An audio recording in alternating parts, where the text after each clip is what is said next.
with your singing. I Are we? yeah, I think so. Go ahead, check your side, but I think we're live. Let me see here. You see us? You see us up Yep. there? We're live. Cool. Yep. We're good. We All are. right. What up, everybody? Welcome to episode 2 of Cringe or Binge, keeping up with The Witcher, episode 2 for Marks. I'm Kendall, and with me here is. Fred, hello, his wonderful co-host. And we're switching back and forth between co-hosts and main hosts and chicken sandwiches, and we're all good. That's how you gotta do it sometimes. Keep everybody on their toes. Yeah. Gotta keep them guessing. That's how they keep coming back. Yep. So, how's everything? So far, so good. Unlike other people, I'm required to go to work because of the Yeah, job same I here. hold. So I do get out a couple times a week while I'm doing my job. So I'm sorry for everybody else that is quarantined 100% of the time. Just know that some of us have to do certain jobs so that way everybody else can be at home safe. Yep. So with that, you watched the? Did you have to rewatch the episode?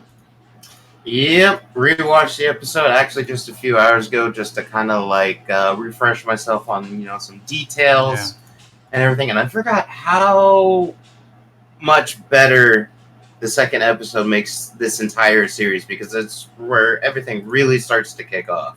Yeah, it does. Uh, I when I saw the whole series, right? Originally, when I saw it, I binged the whole thing, right? Yeah. So now that we've been kind of doing this, I've been watching them episode by episode, and I'm gonna say, like, I know I saw the last one. Hey, you might want to mute me. I think I'm cutting out of your speakers. All right. I think so. I thought I could hear myself, but what I want to say is this: the first episode, it's not as good as I thought it was. Now that I'm watching the second episode, like, it's good and it's exciting and it's awesome. But what I'm saying is, it's not good. Is like, how do I put it? Just the second episode's much better. There's more story now. There's more. I don't know. Now that I'm watching them individually, you know what I mean? Yeah. I mean, there's more story. There's more characters, Definitely including more like characters. those we know and love, and not only that, but actually get to explore their background more. Yes. So it's just because in this episode, Yennefer comes into play. Before she becomes full-fledged sorceress. And let's talk about that. Like, damn, did she have some problems with her family? I mean, Oh yeah. let alone, I get it that she had like a hunchback and she was looking a little funky, right? Where people would be like, "Oh man," but her, like, it seemed like her dad hated her, man. Well, it kind of gets explained near the end of it. It The whole does. reason why Yeah. Well, yeah. everything, but we'll save that Yeah, for later. we'll get it as we go. But yeah, at first it's like you just go, damn, he hates her. Gets rid of her to the Mm-hmm. witch. Uh, so that's where you see Yennefer. You see her all messed up. She ends up teleporting herself. Um, oh, okay. This is how it goes. So you see the episodes. You see her kind of hiding, seeing this couple kind of making out, getting their little freak on, and then they notice her, get mad, start kind of like wailing on her a little bit, and then poof, she's gone. First time you see magic, right? Yeah. So she takes off, and then she winds up with her. Well, how would you put him? Uh, let's Because see. it's Istrid, right? It's the first time. Istrid It's the is first the time you see. name. Yeah, it's the first time you see Istrid. But what I'm saying is, like, well, okay, I'll throw it out there. They end up. You notice that they have some kind of like a kind of like connection right there at first, right? You can kind of sense a little attraction. Mm-hmm. The way he sees her magic, because she opens a full on a portal for her to get to where he's at, and then he opens a portal for her to leave. He kind of says, like, man, you got to go before they find you. And in that, she does end up getting found by Tessa, right? And she's like the what would you say, like the main head witch? Or Tisaya, yeah. Tessaya, there you go, Tessaya. I'm sorry, I pronounce however I pronounce. But yeah, it's Tessaya, and she ends up she ends up coming to buy her to take her to basically Hogwarts, I guess you could say, if you want to put it in a nice way. Yep, or the actual name of the place, Aratsusa. Well, yeah, but but yeah, so she takes her to Artusa. She's oh, I gotta tell you, I don't know how you felt about that scene, but I thought that was pretty powerful. Where she sees herself in the mirror, breaks the mirror, and then proceeds to slit her wrist. Mm-hmm. But you don't get to see it all. That's what makes it crazy because you don't get to see it all, but you already know because it infers what she did. Yep. And so I'm like, that's wild. And then you proceed to go into the scene where they are now. She's teaching the magic. You have Fringilla, who's one of the young girls who actually kind of shows the magic she's supposed to do. Like it's like lift a rock up in the air or something like that. But when she Yep. does it, because she doesn't know how to do it right, she ends up like shriveling up her arm. Because you get Well, it's some not the fact that she didn't do it right. It's just she was being used as like a kind of guinea pig. guinea Like pig to like really show off, like, okay, there is no creation without destruction kind of thing. You can't yeah. just make things appear out of thin air. There has to be like some sort of equal exchange. So would you say it's So like a Full Metal Alchemist? pretty much, yeah. Yeah. So Equivalent exchange, baby. after she cripples her hand, that's when Tasaya, the head witch, decides to go and be like, oh yeah, see, this is what happens when you don't use a catalyst to use your Mm-hmm. spells, because you can't just conjure stuff from nothing. So that's what these flowers are for. And sometimes the best thing a flower can do for us is die. And she says this over and over and over throughout the entire episode, which is what helps Yeah, her. Yennefer kind of like realize, you know what? Maybe people in this world really are just for me to use. Damn right they are. And then Ken, are you checking the chat on the side? We have a lovely person on the stream right now listening to us. Yeah. How's it going, Straight Five? That is really cool. And then yeah, so after you get that their nice little exchanges, we don't we bounce off to see our boy, the one and only Geralt of Rivia. Yep. Then it goes straight from Yennefer, and it bounces back and forth Mm-hmm. between, different points in the story. Yeah. But Geralt is drinking in a tavern where Mm-hmm. everyone's favorite bard, Yaskir, or as more people probably know him by the English name, Dandelion. Yeah, by the Witcher video games and stuff like that. So Yaskir is there getting booed to hell and shit thrown at him from Yeah, he is. everyone in the bar, Mm-hmm. telling him to shut up. And then he goes over and sees that Geralt's just by himself, keeping to himself, drinking and everything. And he's just like, so everyone else has already told me what they think. What about you? Yeah, that's right. And I'm not gonna lie, at first I'll be real. When I saw him come out, I really didn't like him. Can I say that? Without offending people? I mean, I know somebody might say something or not, but like, at first I kind of wasn't feeling him. I wasn't feeling Dandelion, I was like, he seems a little annoying. But as the episode progressed, and we're gonna get to that, but as the episode progressed, I just kept liking him more and more. And at the end of the episode, I was like, yo, this guy's cool.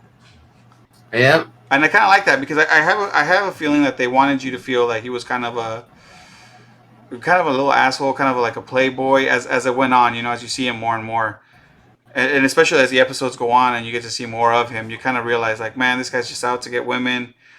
He's out to lay in conquest, if you will, his personal endeavors. And at the same time, he's one of the few friends that Geralt has.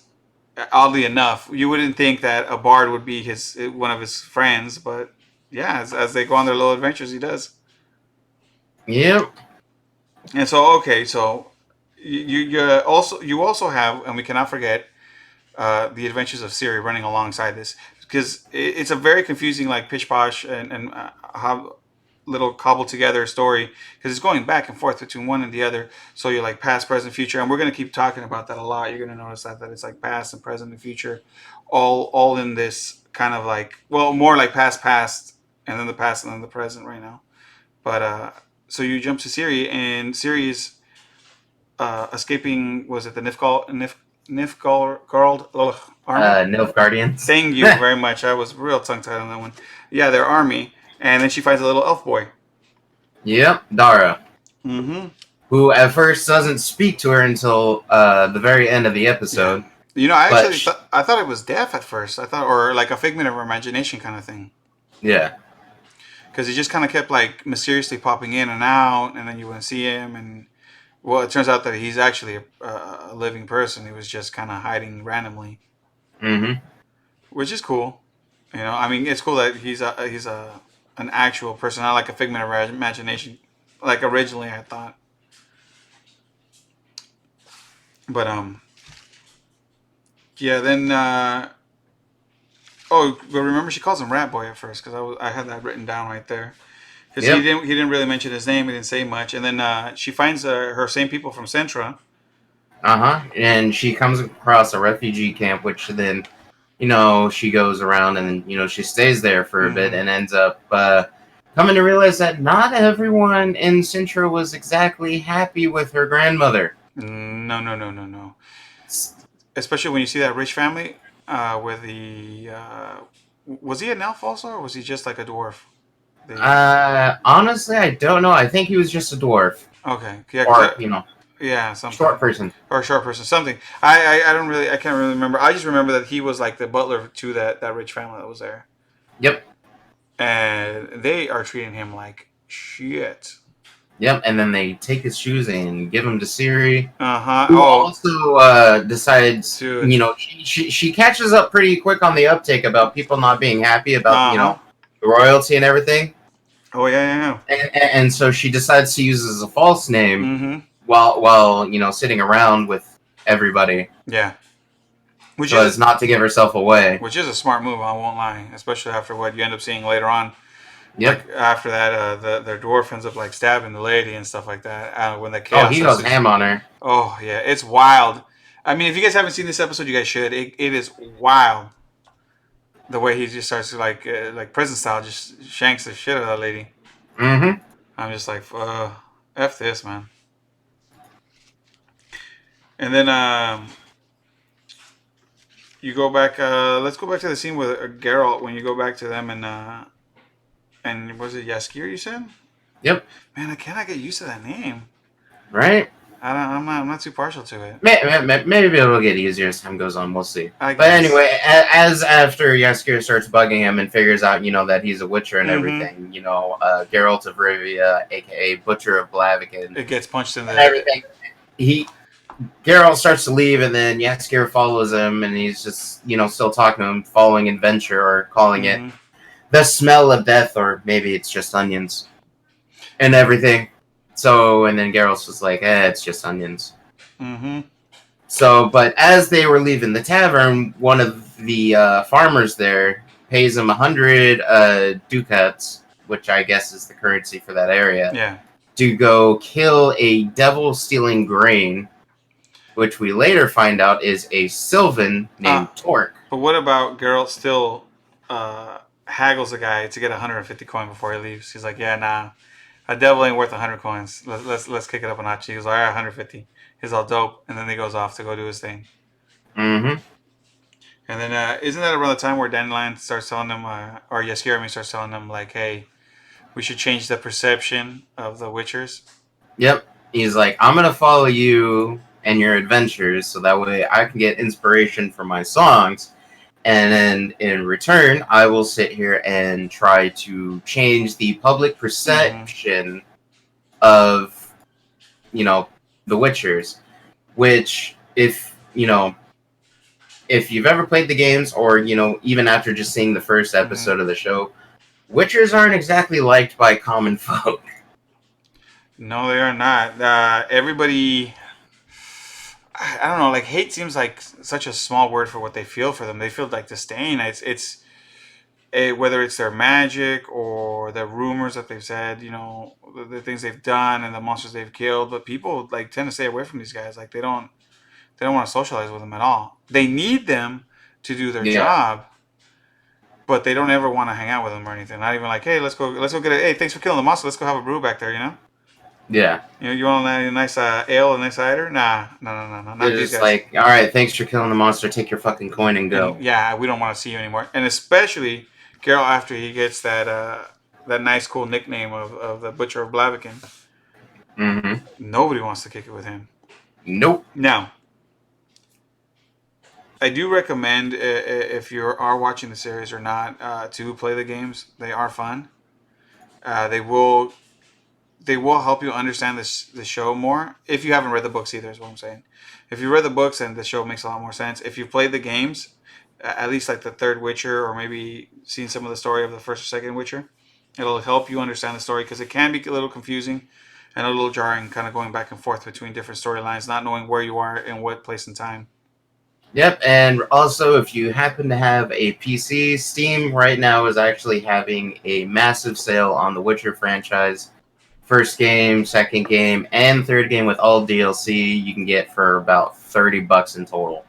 So That's not bad at all. Ooh, loathe. I like that word. Yeah, it would be. It would be loathe. They loathe him. I just saw the chat right now. That's good. Yeah, they loathe the Witchers. So But So as they go and leave, they find, the Sylvan Torque, aka the Devil, who kind of tosses a little mini cannonball through now a slingshot at. okay, well you saw this devil. He looks like a goat man more than a Yep. devil. I'm gonna be real with you. I know everybody calls him a devil, but to me when I saw him, I was like, that's like a goat person. Which kind of leads Geralt into the joke when they start fighting. Is like, "What, you motherfucker goat?" Oh yeah. That was. He's got. I'm not gonna lie. They gave him these one-liners all the time. They're so good. Mm-hmm. They're so good. They keep you laughing a little bit, and then his and fuck every once in a while. Just give that spice to the show. Yep. But then, in the middle of him and the Sylvan Torque fighting, an elf attacks him from behind and knocks him out. And then they get captured, and then they're tied up, and then they see the Elf King, and then Geralt, through his smarts and cunning, he's able to talk his way through. Because you notice that Geralt isn't a guy that cares if it's a monster or a human. He kind of sees everything the same. It's either good or it's bad. Like everything has a story, everything has its way, and so he kind of talks his way with them about it. They let them go free because he kind of basically tells them like, "Hey, you guys should leave, go somewhere else. So try not to exact your revenge because if not, you're gonna get hunted down. Like they're gonna come after you and they're gonna get you." Yeah. So they end up agreeing and they're gonna leave, and then they broke Yaskir's his what is it, guitar? I forgot what they call Lute. it. His lute. Thank you. God damn man. His lute, and so they gave him a new lute, and with that he writes the amazing ballad that everybody's probably heard. It made it around last summer. Is it when the show came out? December. December. Okay, so just a few months ago then. Their ballad "Toss a Coin to Your Witcher," which if you've never heard it, is super super infectious. Like super infectious. It's good though. I mean, I heard it the first time and I was like, "Yo, this shit It's slaps." a great song though. I was like, "This slaps." I'm like, "That's it." And rewatching the episode because they play it like really at the very end of the episode because that's when he starts coming up with it, and like everyone's stories starts like hitting a climax for the episode and everything. Geralt starting his traveling with Yaskir and everything, and then Yennefer back in Artuza, coming to the realization that sometimes the best thing flowers can do for us is die, because some of her fellow sorceress trainees end up getting transformed, but we'll don't want to spoil too much there, so we'll just leave it Yeah. at that. But she kind of finds out more about the stuff going in Artusa, along with Istrid apparently having an ulterior motive. And you see Stregobor again, who was Mm-hmm. from the first episode, to find out that Yennefer is actually like a quarter elf, who Yes. are the original, people or race that Originated controlled magic. chaos and used magic and taught it to humans, but were eventually slowly being wiped out and taken over. And so everyone started rewriting history that, Yeah. oh yeah, humans were always the one that were, using magic. Mm-hmm. Yeah. Typical things that humans do in these kinds of things always end up being a little bit of a bad guy compared to other things. Hmm. Now, so what was your overall opinion of this episode? Honestly, this episode was a full like 10 out of 10. Absolutely amazing, especially after rewatching it and Mm-hmm. paying attention to a lot more of the subtle details that were in the show Yeah. of everything. Like, especially because when they're playing Toss a Coin to Your Witcher Mm-hmm. at the end, while, Geralt's riding off on Roach with Yaskir singing and playing on his lute. And then Yeah. it, jumps to Ciri being saved by Dara at the refugee camp, and Mm-hmm. then he takes off his hat to reveal the fact that he's an elf, and Yeah. tells her that his name's Dara, and they start running off into the woods together to escape and start working together. And Yennefer in Artusa or whatever is coming to terms with like her magical abilities and like her ancestry and figuring out how everything works, and it's just amazing. Yeah. No, you know what? These episodes, after the first time you watch it, when you're watching it a second time, and if you're really paying attention to a lot of the stuff, you really notice a lot of the detail that they put into the show. You know, with Yep. the areas that he visits, the lands that he's going through. I don't know how much is practical. I don't know how much is digital through it, but however they do a really good blend of it, and it looks amazing. Just like the first episode, this episode is stunning. You know, all the visuals are Hmm. always stunning. Even the fight choreography, the fight scenes, everything is always awesome. It's always on point. It looks good. Henry Cavill is. I never thought that he would be like look so good as Geralt, but he does. He kills it. Hmm. And this episode, just like the first episode, I love it. I enjoy the second episode more. I like how they're breaking up the story and feeding you a little more details every episode. You get more. It Yep. it doesn't slow down. It always ramps up. It's a good way. Now I don't know if it takes the benefit of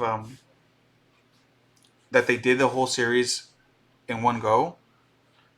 You know what I mean? That it was going to be released in 8 episodes, and that's why it's good.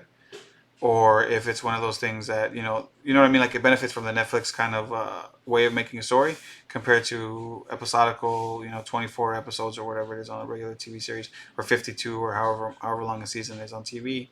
Like typical TV things. Because this seems like the more you watch it, it just seems like a one long 8 hour movie that you're going to end up watching at the end. Um, Yep. it's really good. I still think it's good. It's still a show you should keep binging. Uh, I don't think we've hit a slow episode yet. In the 2 episodes where you would say like, nah, man, this is gonna be a tough one to eat up. So far, these two are really good, and we're down 2 episodes of this. We've got another 6 to go uh, before we finish with the first season of this, and I'm still excited to keep watching it. That's how good I think it is, and I do hope that everybody listening gets a little antsy to go watch the series and keep going through it and let us know what you think. We do have we do stream this on YouTube later under Los Muchachos Media, just like we do here on Twitch. Uh, we have it up. I think right now it's up on iTunes. So I put it on Anchor, so it's going to iTunes. I believe it's on Google Podcasts, so you can listen to this. We also have another podcast that we do. Uh, we stream it on Twitch on Tuesdays. Normally, this one we would do on Fridays. We missed last Friday, so we're making it up on Monday. But Tuesdays we do Distant Chips podcast here on Twitch. Yep, and And coming up tomorrow, we're going to be discussing more about the PS5. uh, and a few Because they finally released all the tech specs for that, yeah. and other stuff, games coming out, blah blah blah. Yeah, but we hope you join us there or listen to us on YouTube or on other podcast apps with just audio. Thank you very much. These tend to be a little bit shorter than our other ones, than our distant chips. Our distant chips tends to be an hour. It's a lot more stuff to talk about in tech and things like that. But this is just an overview of an episode, and we really appreciate anyone listening. And we cannot wait till we get to the next episode. Probably this Friday. We'll Yep, get we're back gonna on hit it this Friday. get back on schedule. Hopefully, not delays and everything. So we really look forward appreciate to it. Episode 3 on Friday. Yes, and distant chips tomorrow. Well, thank you very much. We have been your hosts, Fred And Kendall. and we will see you next time. Later. All right, take it easy.